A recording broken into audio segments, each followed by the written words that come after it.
Hello दोस्तों, कैसे हैं आप सभी। मैं आपका अपना दोस्त रिसर्च भाई आपका इस चैनल पर स्वागत करता हूं। दोस्तों, आज के वीडियो में हम बात करेंगे जीएमआर इंफ्रास्ट्रक्चर के शेयर की और ये जानने की कोशिश करेंगे कि हमें इसके अंदर क्या इन्वेस्टमेंट पोटेंशियल दिखता है। चलिए दोस्तों, शुरू करते हैं अपना एनालिसिस। आगे बढ़ने से पहले मैं आपको ये याद दिलाना चाहूंगा कि रिसर्च भाई अब जो है टेलीग्राम पर भी उपलब्ध है। टेलीग्राम चैनल की लिंक आपको डिस्क्रिप्शन बॉक्स में मिल जाएगी। तो चलिए दोस्तों, आगे चलते हैं। GMR infrastructure stock analysis. सबसे पहले संक्षिप्त में कंपनी के बिजनेस को समझ लेते हैं। GMR infrastructure is mainly engaged in development, maintenance and operation of airports, generation of power, coal mining and exploration activities, development of highways, development, maintenance and operation of special economic zones and construction business, including engineering, procurement and construction contracting activities.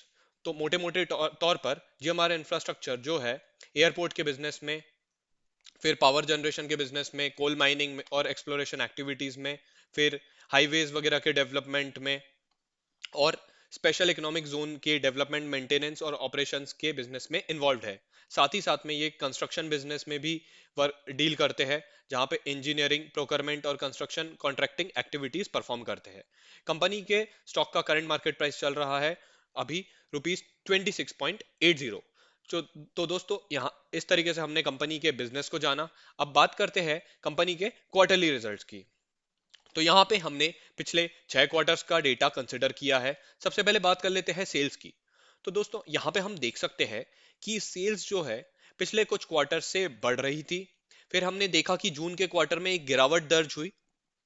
हालांकि पिछले quarter यानी कि सितंबर के quarter में हमको यहाँ पे एक शानदार टर्न अराउंड देखने को मिला और सेल्स जो है यहाँ पे थोड़ी सी इंप्रूव हुई है।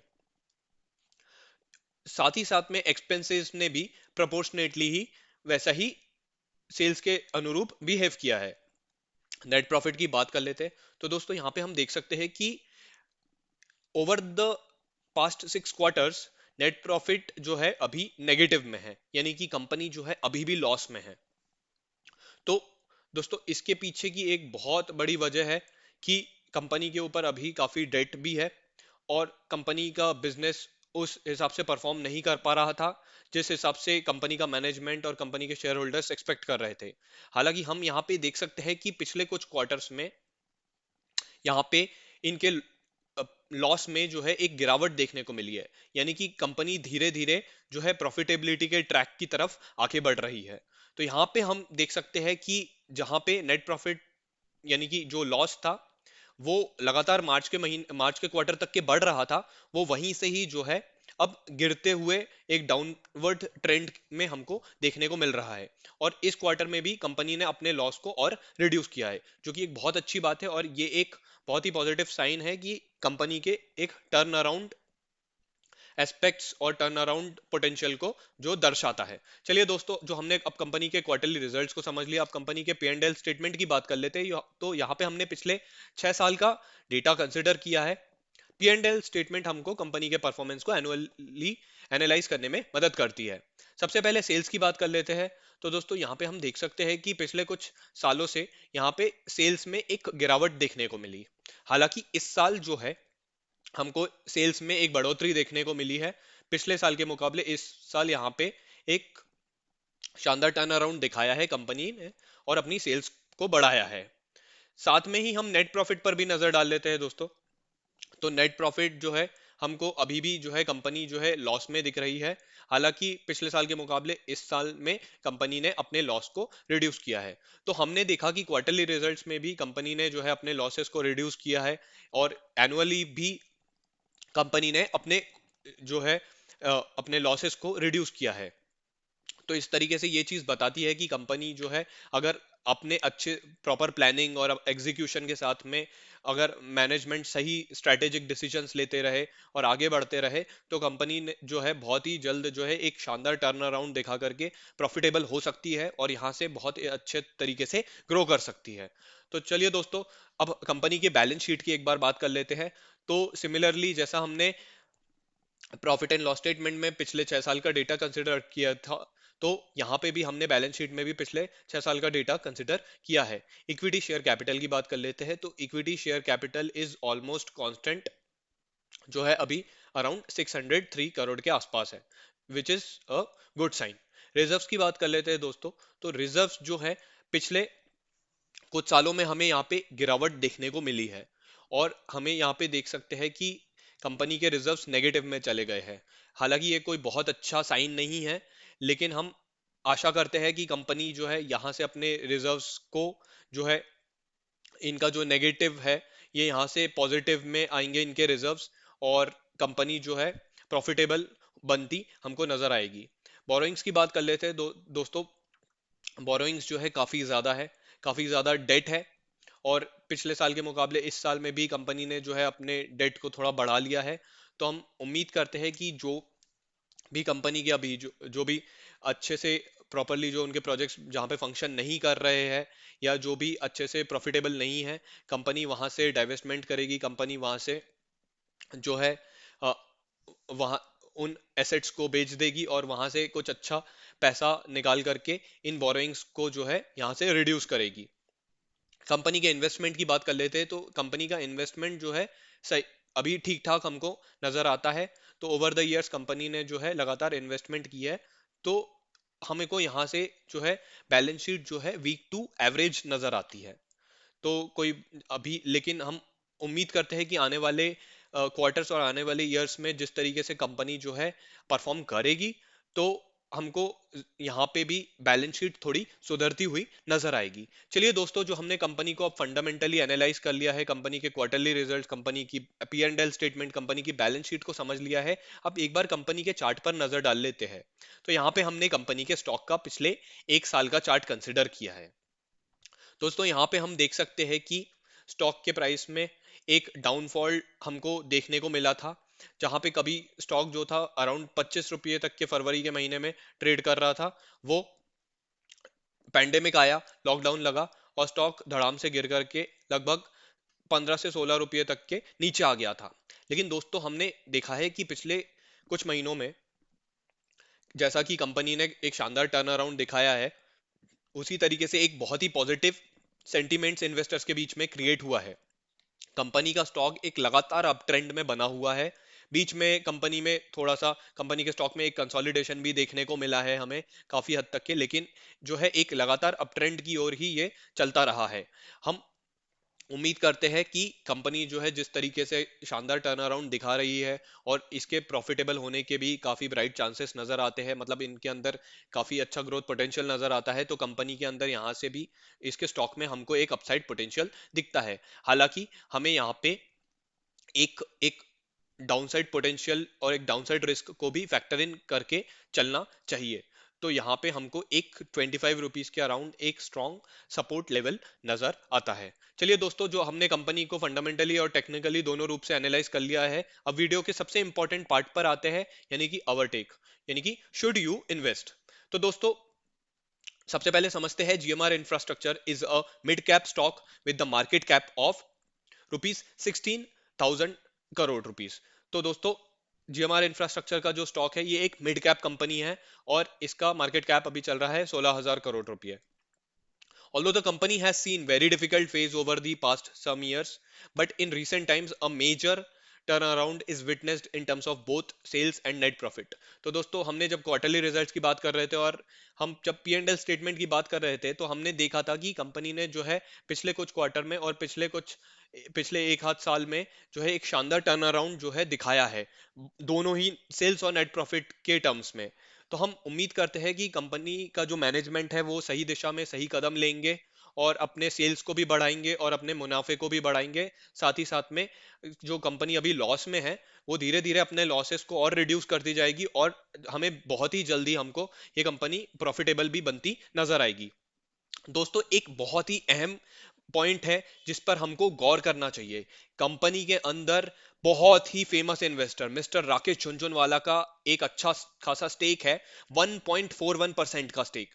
तो दोस्तों ये चीज एक बहुत ही पॉजिटिव साइन है कि मिस्टर राकेश झुनझुनवाला ने अभी रिसेंटली ही मार्च के क्वार्टर में कंपनी के अंदर जो है इन्वेस्टमेंट किया है, और 1.41% का स्टेक उन्होंने होल्ड किया है इस कंपनी के अंदर।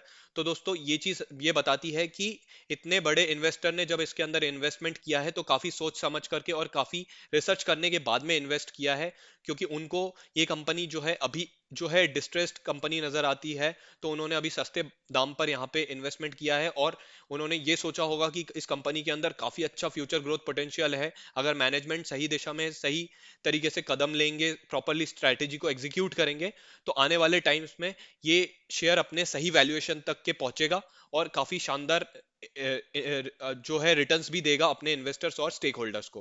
Company is focusing on deleveraging and asset light asset right strategy. तो दोस्तों सबसे पहले समझ लेते हैं इन दो टर्म्स का मतलब, डीलेवरेजिंग और asset light asset right strategy है क्या और कंपनी इस पे किस तरीके से फोकस कर रही है। डीलेवरेजिंग का मतलब है कि कंपनी जो है अपने जो डेट्स है उनको धीरे धीरे अब जो है रिड्यूस करने के लिए कंपनी ने जो है सही दिशा में सही कदम उठाने शुरू कर दिए हैं। और asset light asset right strategy का मतलब है कि कंपनी जो है उन एसेट को बेच रही है जो कि एसेट जो है उनके लिए नॉन परफॉर्मिंग है, या जहां से जो है उनको बिजनेस होता नजर नहीं आ रहा है, या जो कि उनके ऊपर बेवजह जो है एक तरह का बर्डन बने हुए हैं। तो कंपनी जो है वहां से जो है डाइवेस्टमेंट कर रही है और उन एसेट्स को बेच रही है, निकाल रही है या डीमर्जर कर रही है, और उन एसेट्स पर और उन बिजनेसेस उन प्रोजेक्ट्स पर ध्यान दे रही है जहां से जो है उनको प्रॉफिट और ग्रोथ का पोटेंशियल नजर आता है। तो इसका ही मतलब है कि कम एसेट होने चाहिए लेकिन सही एसेट होने चाहिए। Asset light and asset right strategy. तो दोस्तों हमने दोनों ही टर्म्स का मतलब समझ लिया। डीलेवरेजिंग यानी कि डेट को रिड्यूस करना, और asset light asset right strategy मतलब कि कम एसेट हो लेकिन सही एसेट हो। तो ये दो चीज हमने समझी। और दोस्तों अब हम बात कर लेते हैं एक बार कि with a recovery in aviation sector a gradual recovery is observed in airport infrastructure which is to benefit the company's business. तो दोस्तों हम जानते ही है कि कंपनी जो है बहुत बड़े पैमाने पर जो है एयरपोर्ट के बिजनेसेस में इन्वॉल्व है, एयरपोर्ट को डेवलप करते हैं, फिर वहां पे जो है उनको ऑपरेट करते हैं, मैनेज करते हैं। तो दोस्तों एक बहुत बड़ी बिजनेस में, एयरपोर्ट के इंफ्रास्ट्रक्चर के बिजनेस में जो है कंपनी डील करती है। अभी हमने देखा ही कि एविएशन एविएशन सेक्टर जो है एक काफी टर्ब्यूलेंट फेज से गुजरा है, काफी खराब टाइम्स था एविएशन सेक्टर का, लेकिन धीरे धीरे हमको यहाँ पे काफी एक इम्प्रूवमेंट होता नजर आ रहा है। तो जैसे जैसे दोस्तों कैपेसिटी यूटिलाइजेशन बढ़ता जाएगा, जिस तरीके से जो है पैसेंजर्स का इनफ्लो बढ़ता जाएगा, जैसे जैसे जो है और जो है लॉकडाउन के रूल्स जो है रेगुलेशंस जो है वो धीरे धीरे जो है रिलैक्स होंगे, तो उसके साथ में ही जो है हमको हमको एयरपोर्ट पर जो है काफी बड़ा फुटफॉल भी देखने को मिलेगा। तो उसके लिए जो है इंफ्रास्ट्रक्चर की जरूरत होगी और इंफ्रास्ट्रक्चर को मेंटेन करना पड़ेगा, इंप्रूव करना पड़ेगा। तो एक तरह से हमको यहाँ पे एयरपोर्ट इंफ्रास्ट्रक्चर के बिजनेस में भी एक इंप्रूवमेंट होता दिखाई देगा। तो ये सीधे तौर पर कंपनी के बिजनेस को बेनिफिट ही करेगा। तो इस तरीके से जो है यहाँ पे कंपनी के फ्यूचर में एक काफी ग्रोथ पोटेंशियल हमको बनते नजर आ रहे हैं। तो जैसा कि दोस्तों हमने पूरे वीडियो में ही इस पॉइंट की पर काफी एम्फेसाइज किया कि right business turn around strategy होनी चाहिए, एग्जीक्यूशन होना चाहिए, और लगातार जो है ग्रोथ पर जो है कंपनी का एम्फेसाइज करते रहना चाहिए कंपनी ने। तो जब कंपनी का मैनेजमेंट जो है प्रॉपरली प्लानिंग करेंगे, स्ट्रेटेजाइज करेंगे चीजों को, फिर एग्जीक्यूट करेंगे, तो हमें कंपनी के अंदर एक शानदार टर्न अराउंड जो है देखने को मिलता रहेगा। और आने वाले टाइम्स में जो है कंपनी एक शानदार जो है ग्रोथ पाथ पर फॉलो करती रहेगी और आगे बढ़ती रहेगी। तो कंपनी इस तरीके से जो है अपने डेट को रिड्यूस करेगी और अपने इन्वेस्टर्स के लिए जो है वैल्यू क्रिएट करेगी और वैल्यू अनलॉक करेगी। तो दोस्तों जैसा कि हमने कुछ टाइम से देखा ही है कि कंपनी जो है, कंपनी ने के स्टॉक के अंदर एक बहुत बड़े लेवल पे जो है कंसोलिडेशन चलता रहा है। वैसे तो दोस्तों हमने एक साल का चार्ट को एनालाइज किया है, लेकिन अगर आप पिछले पिछले कुछ सालों का चार्ट देखेंगे तो हमको यहाँ पे कंपनी के स्टॉक के अंदर एक काफी बड़े लेवल पे, काफी बड़े पैमाने पे एक कंसोलिडेशन देखने को मिलता है। तो अभी भी कंपनी के अंदर एक काफी बड़ा अपसाइड पोटेंशियल हमको नजर आता है। तो लॉन्ग रन में हम एक्सपेक्ट कर सकते हैं कि कंपनी के अंदर एक 40 to 45% का जो है अपसाइड पोटेंशियल दिखता है। हालांकि हमको यहाँ पे एक डाउनसाइड रिस्क भी फैक्टर इन करके चलते रहना चाहिए। डाउनसाइड रिस्क हमको जो है 10 to 12% की नजर आती है with a strong support level at ₹25। तो दोस्तों इसी के साथ में आपका दोस्त अपना भाई, आपका अपना दोस्त रिसर्च भाई जो है अपने एनालिसिस को कंक्लूड करना चाहेगा, और आपको ये याद दिलाना चाहेगा कि आप अगर इस स्टॉक में कोई भी इन्वेस्टमेंट रिलेटेड पोजीशन लेते हैं या कोई भी इन्वेस्टमेंट रिलेटेड डिसीजन लेते हैं, तो आप जो है अपने लेवल पे एक अपने लेवल पे भी काफी इन डेप्थ रिसर्च कीजिए, कंपनी के बारे में जानिए, और अपने फाइनेंशियल एडवाइजर या इन्वेस्टमेंट कंसल्टेंट से ही उनसे कांटेक्ट करके उनसे कंसल्ट करें, और उसके बाद में ही कोई भी इन्वेस्टमेंट रिलेटेड डिसीजन ले दोस्तों। तो दोस्तों this video is just for educational purposes. इसी के साथ में आपका दोस्त रिसर्च भाई आपसे विदा लेना चाहेगा। Thank you for listening and God bless you. And दोस्तों सबसे इंपॉर्टेंट चीज कि रिसर्च भाई जो है आपके लिए इतनी मेहनत करते हैं, और इतने सारे जो वीडियोस है अच्छे अच्छी कंपनी के जो है स्टॉक्स आपके लिए ढूंढ कर लेकर आते हैं। तो दोस्तों आप भी हमारे चैनल को सपोर्ट कर सकते हैं। आपको कुछ नहीं करना है, बस आपको इस चैनल के सब्सक्राइब बटन पर क्लिक करना है, जिससे कि आप जो है इस रिसर्च भाई की फैमिली का मेंबर बन जाए, और जो है आपको वीडियो की नोटिफिकेशन भी टाइम टू टाइम मिलती रहे। Thank you for listening and God bless you.